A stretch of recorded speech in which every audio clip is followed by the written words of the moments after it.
Hey everyone, welcome back to Fluent Vibes Podcast, your daily English practice podcast. I'm Amy. And I'm Sam. Thanks for being here today. If you're new, make sure to subscribe so you don't miss our daily episodes.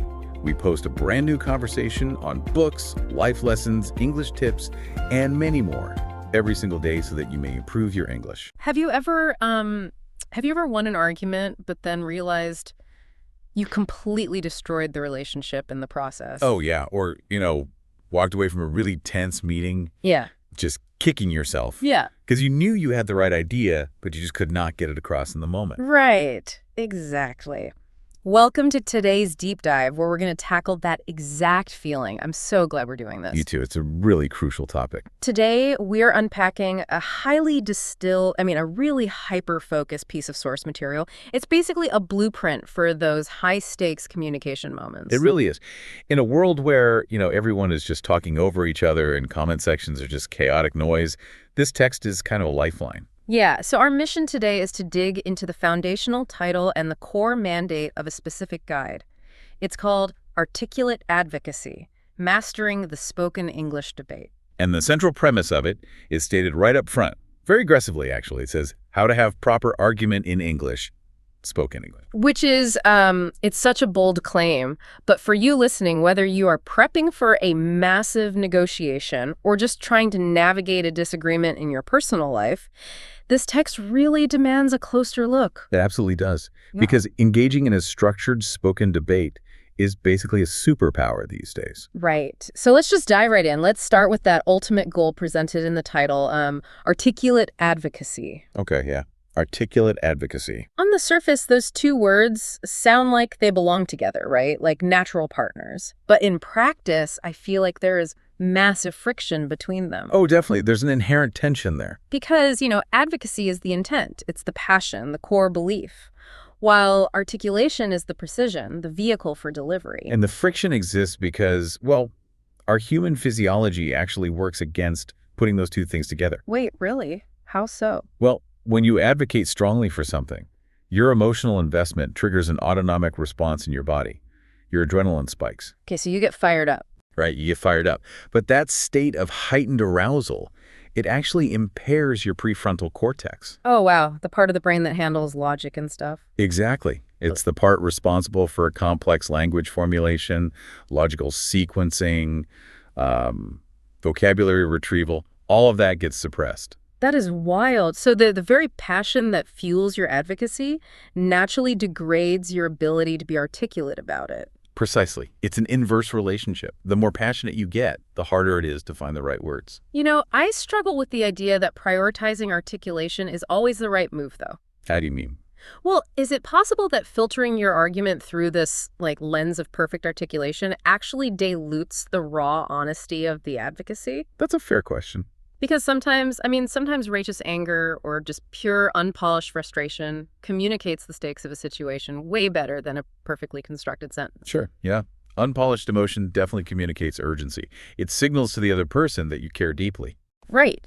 And if you force someone to sanitize their passion, you might lose the core truth of what they are actually advocating for. I hear that. But we have to look at the source material. Yeah. It's explicitly focused on mastering the debate. True, yeah. Mastering it.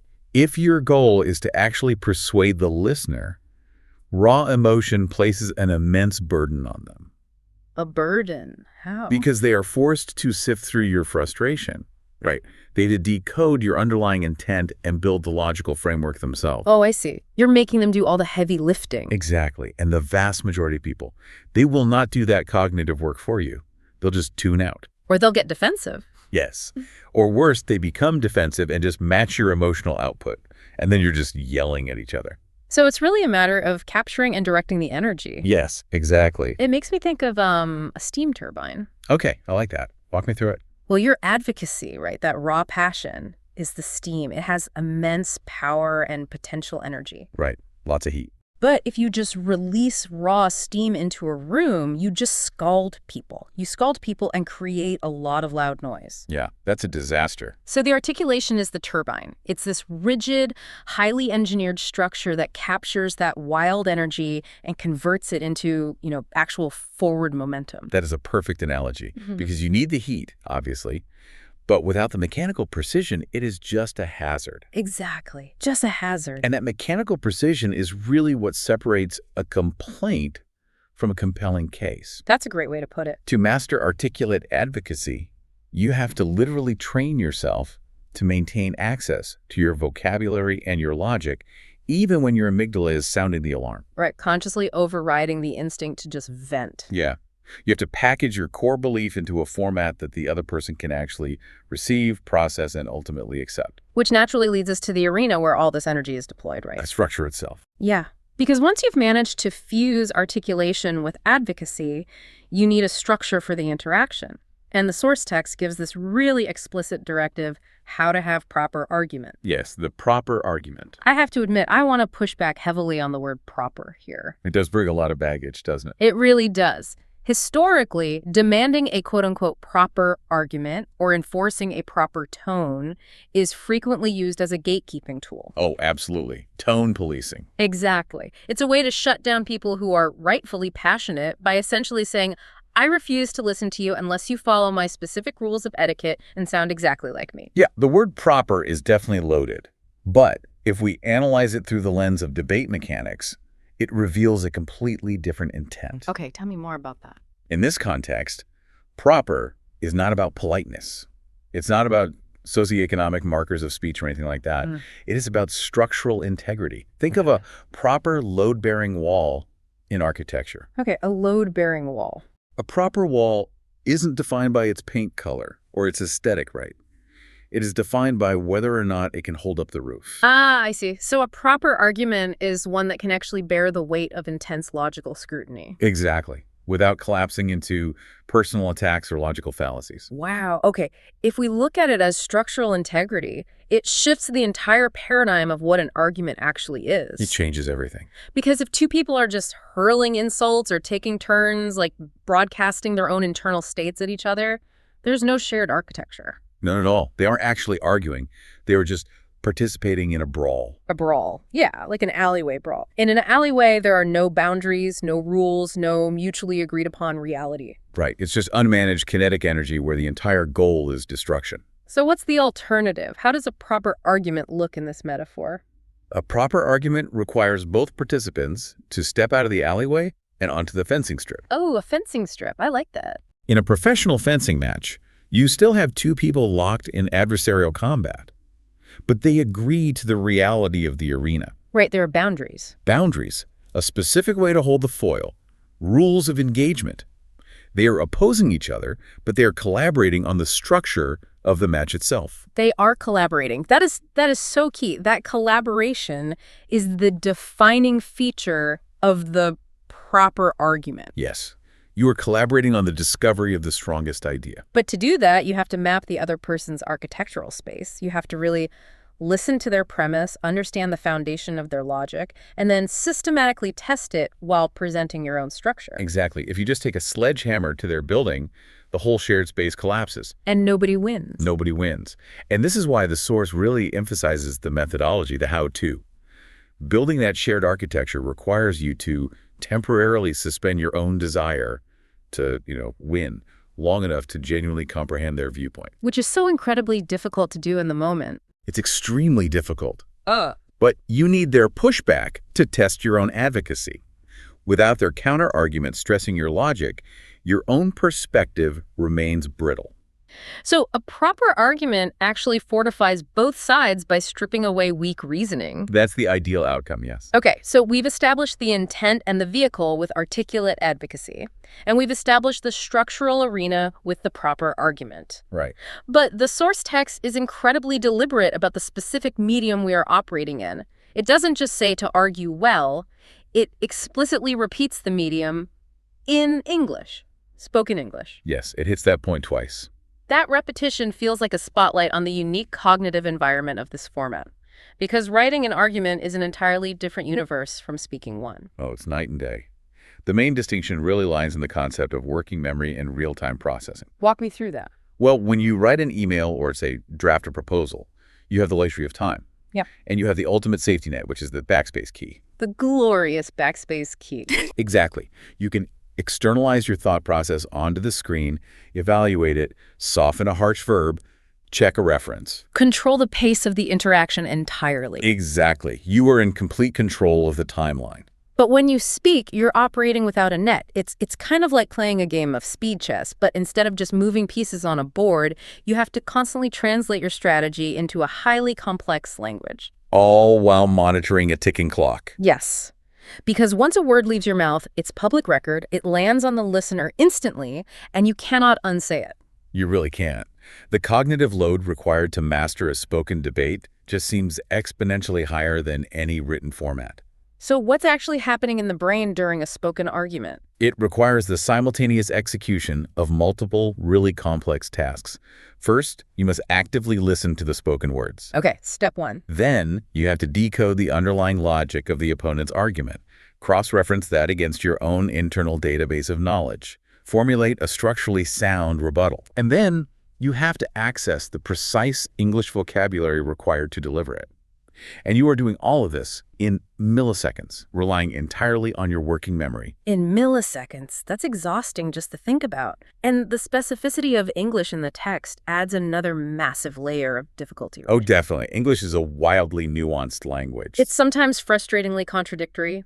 It's built on borrowed words, subtle idioms. Nuance is everything. Yeah, like the distance between saying, I am concerned by your approach and I am angered by your approach is a massive chasm in a debate. A huge chasm. Mastering this means commanding that vast vocabulary well enough to deploy the exact right word instantaneously. And it goes even beyond the vocabulary.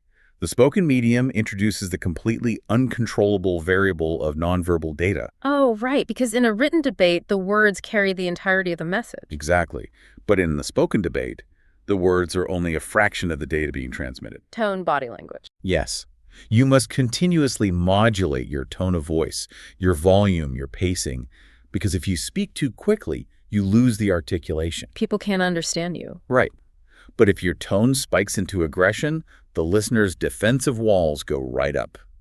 And then the proper argument immediately degrades back into an emotional brawl. Back into the alleyway. Back into the alleyway. And you also have this immediate visceral feedback loop that you have to manage. You are looking at the other person, you see their eyes narrow, or you see them shift their weight. Or you hear them sigh. Yes, the sigh. You have to absorb their nonverbal reactions and adjust your articulate advocacy on the fly without letting their frustration derail your own structural logic. It requires immense emotional regulation. Which highlights active listening as really the most critical, yet maybe the most ignored tactical tool in a spoken argument. Absolutely ignored. In most conversational conflicts, people aren't listening. They're simply reloading. Reloading. I love that term. Yeah, they're just using the time while the other person is speaking to formulate their next attack. They're just waiting for their turn to fire.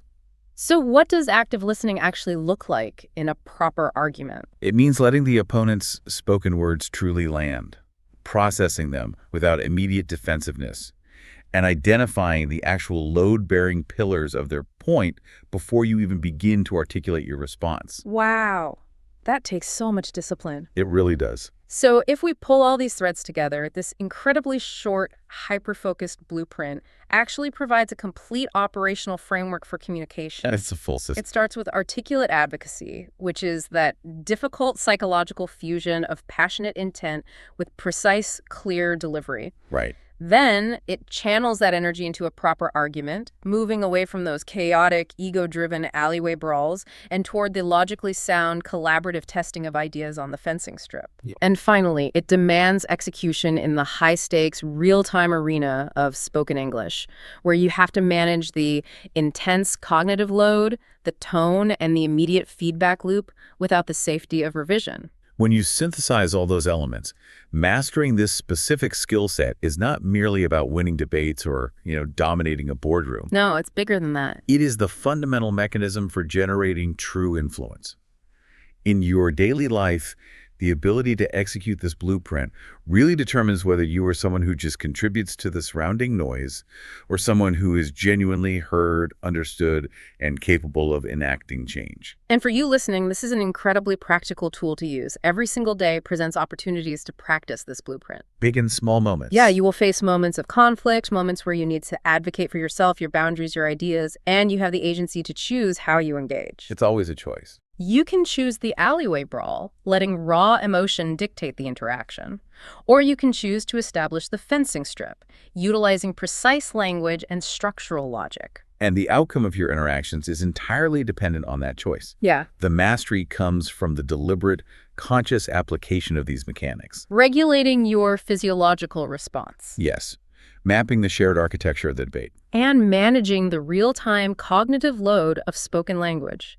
It completely reframes how we think about conflict, transforming it from a destructive force into a genuinely collaborative tool. It's a much better way to operate. It really is. It leaves me with one final thought, something for you to deeply consider the next time you find yourself getting into a disagreement. Let's hear it. If a true, proper argument requires the perfect fusion of articulate advocacy, structural integrity, and real-time emotional regulation in spoken English, how much of the everyday conversational conflict we all engage in actually qualifies as a proper argument? And how much of it is just unarticulated noise? That is a great question. Keep exploring, keep questioning, and keep diving deep.